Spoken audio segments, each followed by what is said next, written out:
So it's a very low bar for the Republican Party right now to be able to come out and say that the election was not stolen. So few of them are doing it, in fact.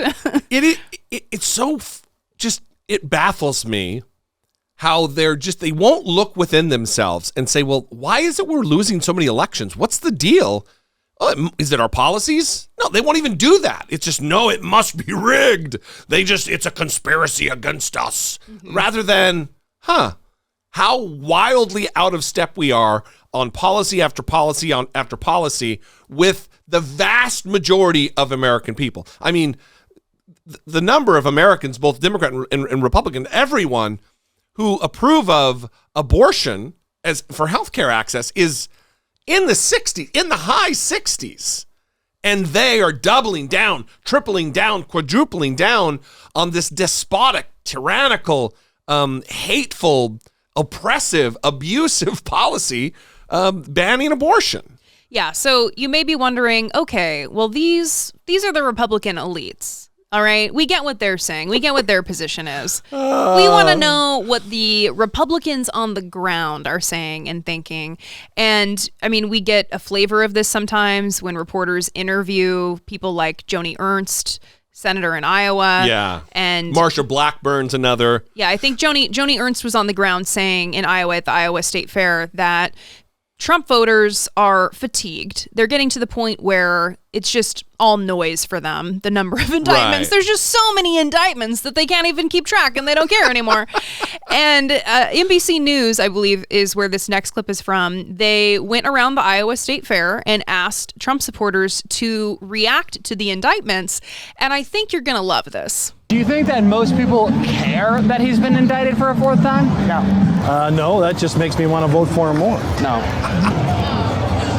No. Why did he get indicted? Because the Democrats don't like him.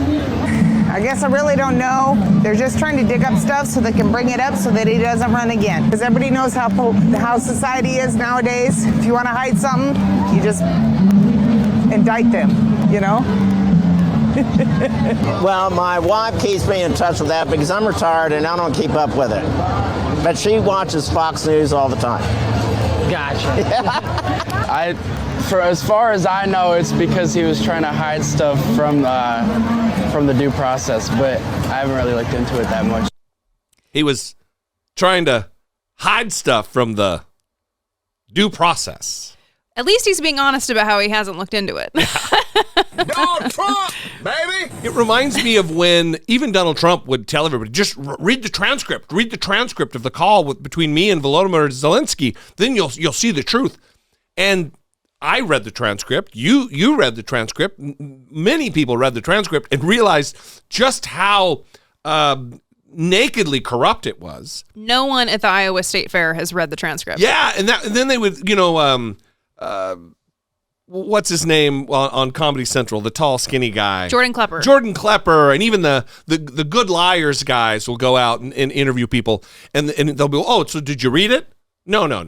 Have you read any of these indictments? No, I haven't read them. It's all bullshit. It's all fake news. Right. Well, then you cannot be informed. All you're doing is reading Donald Trump's Truth Social feed like it's the news. Right.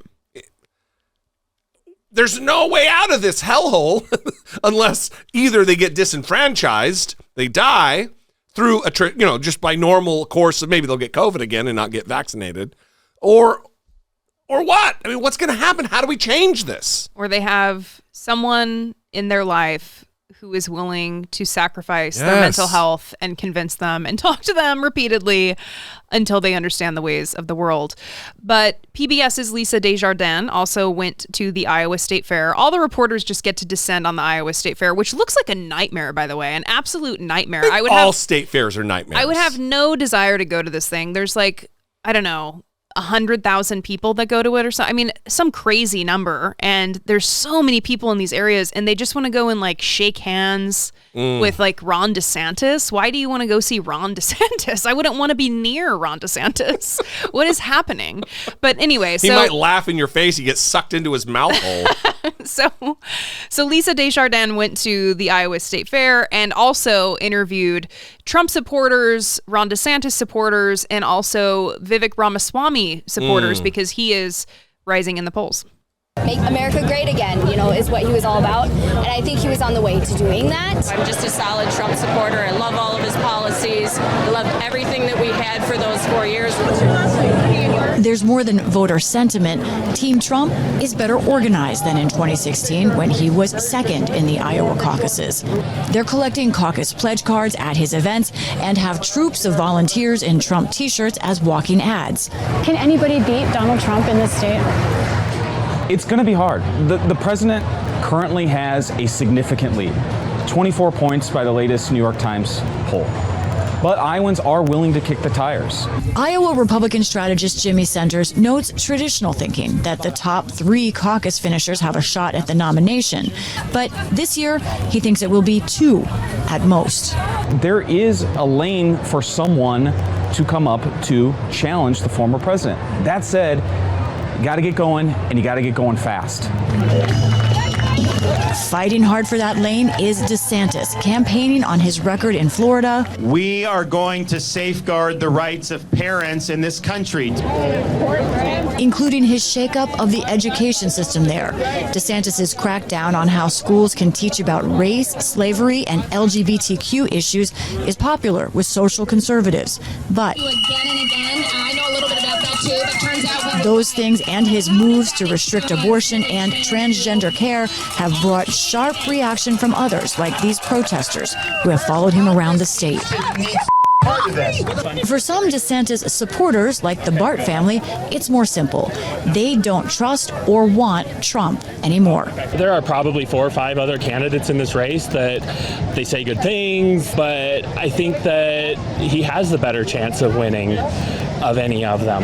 Chance is helped by some of the strongest organization in Iowa, including the Never Back Down Super PAC backing DeSantis. He is firmly in second place, but competition is coming up fast behind him. Vivek Ramaswamy, a 38-year-old businessman, is surging here. And as he barnstorms the state as a younger version of Trump, Ramaswamy knows Iowa is critical. There's nothing like this. And so we're counting on this for saying that I get to at least tell the people who I am and what I stand for. He's pitching the idea of Trump without the baggage. I'm leaning towards Vivek at the moment. Over Trump? Over Trump. Yes. The reason why is because he has many of the same policies, and in many ways he's more extreme, but he doesn't make everybody go bat crazy when he talks, right? Problem for Ramaswamy, that voter is from neighboring Nebraska. He's got a lot of the same policies. In a lot of ways, he's more extreme. What a selling point. Scary. Wow. Very scary. Almost as scary as him lip syncing or rapping Eminem at the Iowa State Fair, clearly showing that he has no understanding of what exactly the demographic is of the Republican Party. Don't compliment him by accusing him of lip syncing the song. He was rapping alongside. You could hear it. And yeah, you know what I mean. That song came out in what, 2005 or 2003? I don't know. And he is rapping it for the Iowa State Fair. Yeah, I don't. A white aging audience, and he's rapping Eminem. He knows that that's not going to be nostalgic for them, right? That's going to be like Jimmy Buffett or something like that. Like they want to hear him sing Margaritaville. They're not. They're also not going to be cheering him. It's going to be, get off my lawn, little brown man. Oh, God. Yeah, but that is him. I mean, he has in the past, again, he's just a grifter, been critical of Trump, and now he is adopting all of Trump's policies, defending Trump all day long, and people like him because he's Trump without the baggage. Yeah. Not great. Not great. What was that, though? And I think he was on the way to doing that.